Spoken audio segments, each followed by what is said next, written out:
What questions can I 28F ask my dad when I meet him for the first time in 10 years this week? We haven't had any contact, but I had to reach out to him to let him know his son, my brother, had died. He hasn't had anything to do with either of us, but now he said life is too short and he wants to meet me. I'm still grieving and I'm mad at the world for taking my brother so soon. He was only 25. What sort of questions should I be asking my dad? I would make sure you try to separate meeting your dad and the loss of your brother first. Deal with your brother's stuff and then give it some time. That would be a ton of emotional baggage to have at once. Other than that, sit down by yourself with a pad and paper and just think. Write questions down. Ask everything. How you choose to approach him is your decision, but you need to have it secured in your head before you go to see him. If you are mad, be mad. If you need to cry, do it. Work through it however you need to. If he's still there at the end of it, then I guess he might be putting some effort into it. Don't force yourself. Just ask whatever goes through your mind. It's your dad after all, not a business partner. How are you? Sorry about your brother. I lost my sister about 7 years ago. Pretty close to the exact date. It never goes away. There is a picture of her right behind me, and every time I walk into my home office I see her. I can see her on my Zoom calls right behind me on my bookshelf. I got 38 years with her. The tears are easy to form, it's okay. Shedding them now. In regards to your dad, I would only suggest not to expect too much. My son is 19 and I raised him myself from the age of 4, his mom totally bailed. Every now and then she would bounce in and everything up and then leave again. My son was always expecting more out these moments than he got. I have 3 kids now and I always wondered how someone could just leave their kid. Anyway buddy, sorry for your loss, I have nothing to advise you on for a question. Just don't expect too much.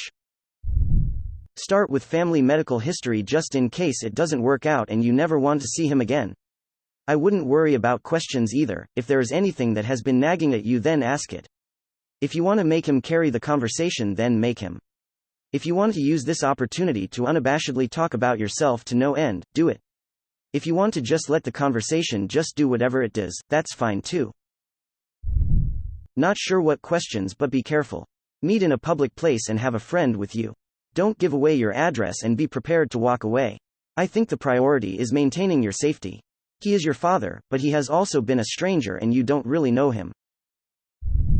The answers you want will dictate the questions you ask, so it's totally up to you. He very clearly fucked up his life massively. I would expect him to be either outwardly very emotional about this or totally stoic. I'd be prepared for both of these scenarios. Also, think about the relationship you want to have with him. Go into this meeting and try and have the conversation that is the first step to that relationship and tell him what you want from him. Then at least you can look back and have no regrets. If he lets you down again, that's on him. First of all, sorry for your loss. If you have specific questions for him, speak your mind and don't hold anything back. Otherwise, he's the one that abandoned you and he's the one who now wants to reconcile, so I'd say it's his obligation to lead the conversation. I chose not to see my dad from the ages of 11 until 19 for how he was to me and my family when I was growing up. I gave it thought and realized I didn't want the next time I saw him to be at his funeral. The day it happened, I'd never had nerves like that before, insane butterflies in my stomach. Finally came face to face and I found it so strange how someone so much older and more successful was so nervous. Sounds cliché, but try and go in well rested, not too caffeinated, can induce nerves, anxiety, and just try and hold a lot of eye contact. Let it flow, don't look at your phone and just be inquisitive about what their life is and has been like. Feel free to drop me a DM if it helps. Good luck. Also, I'm extremely sorry for the loss of your brother. Grief is a long and unpredictable journey and I wish you the best of luck with that too. I'm sorry you lost your brother, I can't even imagine what that's like and I wouldn't try. I'd try starting with something like, why now? And be open and honest. He missed almost the entirety of you becoming who you are. You don't owe him anything. Ask all the things you ever wanted to know. If he chooses to be open and honest, and shows enough empathy for you to consider hearing it all, then continue. If not,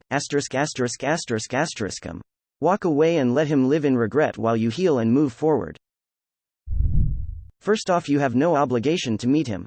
He's waited this long, wait until you are ready.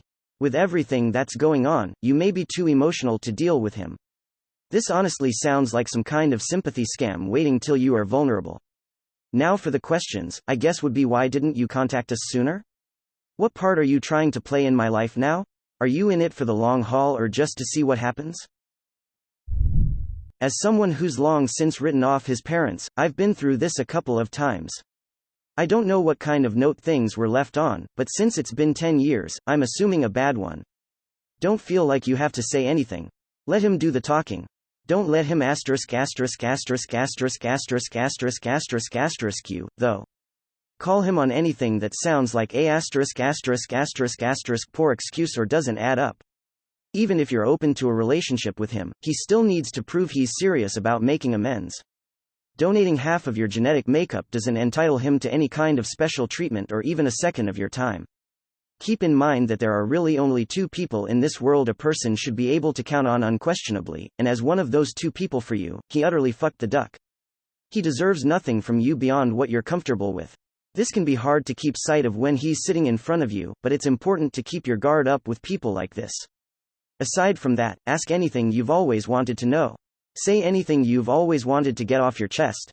If he's serious about being in your life again, he needs to know that he's going to have to earn that privilege. Good luck, and I'm sorry for the loss of your brother. Sorry about your brother. If it were me, I'd treat him like a stranger at a bar. Start with the small stuff and keep it casual, no need to dive right into the deep end. If he's serious about being back in your life, then there will be time for the painful stuff later. That being said, there's probably no wrong approach. Just say what you feel is right in the moment. Do you? Woman here. I'm sorry about your brother. I have also never met my father, who at any time could have changed that. I'm now in my 30s and may have to reach out for practical reasons, but I'm putting a lot of thought and planning into the process. It's not clear that he's given you the opportunity to do the same, and especially given the circumstances, having back-to-back emotional events during a pandemic seems like a lot to take on. There's some great advice here, but I also just wanted to say that there is no rush to have this meeting. Process what's already happened, be patient with yourself, allow yourself to mourn on your own terms, and be cautious of being vulnerable with someone who left you asking for intimacy. If he's worth allowing into your life, he will respect your feelings and decisions. This meeting should not be about easing his guilt or making him feel better for missing out on his children's lives. He has work to do and should demonstrate he's able to behave like a father by putting you first. And I think it's not fair to expect you to navigate all that while also mourning your sibling. He probably has a lot of regrets, and when your brother passed, it was a wake-up call to him. Sometimes we need to just see the good in someone, and while he doesn't necessarily deserve your time, you are being the bigger person with your willingness to meet and talk. He does owe you an explanation, and sometimes just hearing someone say that they are sorry or regretful goes a long way toward our healing. I'm sorry for your terrible loss, sad face. At first, you should probably talk about nothing important. Just break the ice and talk about inconsequential stuff like the weather or the cafe. Have you been here before? They have great sandwiches. Talk about anything but politics, religion, or your family, until you are both comfortable in each other's presence. Then wait for him to start talking about the deep stuff. I guarantee you your father is 10 times more anxious than you.